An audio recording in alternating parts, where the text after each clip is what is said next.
It was just light enough for Amanda to make out what was inside the trap. A spider the likes of which she'd never seen. Its body was at least 10 inches in diameter, and its legs, there seemed to be more than 8, scrabbled for purchase. Yet despite its agitated state, it still held the bait in what passed for its mouth. Terrific! Now we've got it, what do we do with it? I will stun it! That will make it safe to carry to the vehicle! And how did she plan to do that? Wren reached into the bulky sack she'd brought along and withdrew what looked like a gun. Where did you get that? Amanda asked with a gasp. Don't ask, Wren said, took aim, and fired at the creature, which immediately went slack. Wren circled the creature. I think it's still alive. Let's get it out of here and get away from this place before its mate comes looking for us. Can you drive that thing in the dark?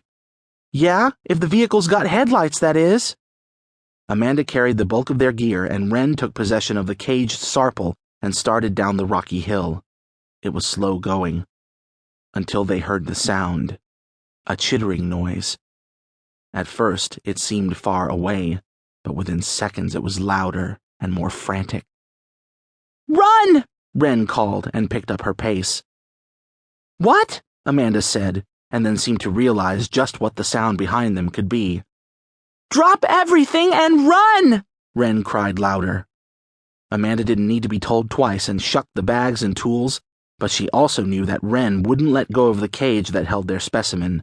She grabbed one side of the cage, and the women stumbled along as quickly as they could over the uneven terrain, while the chittering seemed to gain on them. Then Wren fell. She let go of the cage and tumbled over and over again, passing Amanda in the almost darkness. The weight of the cage almost upended Amanda too, but she slowed and tried not to listen to the creature behind her. Amanda had no idea which direction she was headed, except down, and no clue if she was near Brannon's vehicle. Then suddenly a flash of light cut past her. Blaster fire. Was Wren shooting at the sarple, or trying to show her the way? She didn't care. She ran straight down, the chittering maddeningly close. Then, pow! A scream of sorts came from behind, and the only sounds Amanda heard were her uneven breaths and her shoes scrabbling over the rock. Over here! Wren yelled. Amanda changed direction, slowing to better distribute the weight of the cage. Her good arm ached, and her lungs felt like they were going to burst.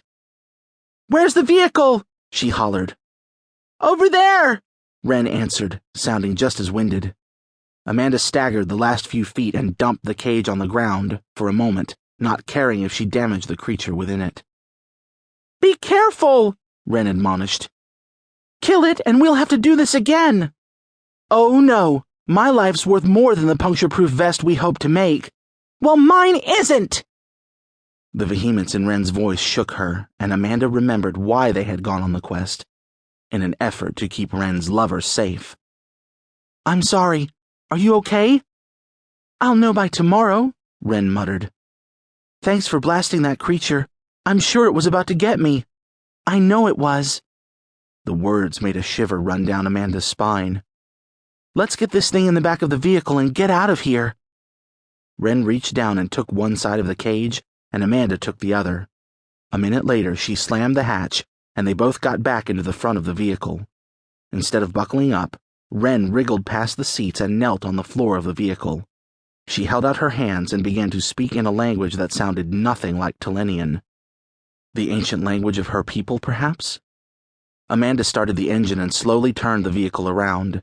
She played with every dial and toggle until she found the vehicle's headlights, and then started slowly down the road, trying not to jostle her companion. Eventually, Wren finished her incantation and wriggled into her seat. She buckled herself in, and Amanda stepped on the gas. They weren't going to make it back to Brannon's workshop before the last of the day was swallowed by the dark. She hoped she'd be able to find his workshop, but suspected Wren would be able to give directions once they got close. Ugly little bugger, Amanda commented, and jerked a thumb over her shoulder. Ugly indeed, and we still haven't determined how we're going to get the silk from it. One step at a time, Amanda cautioned. One step at a time.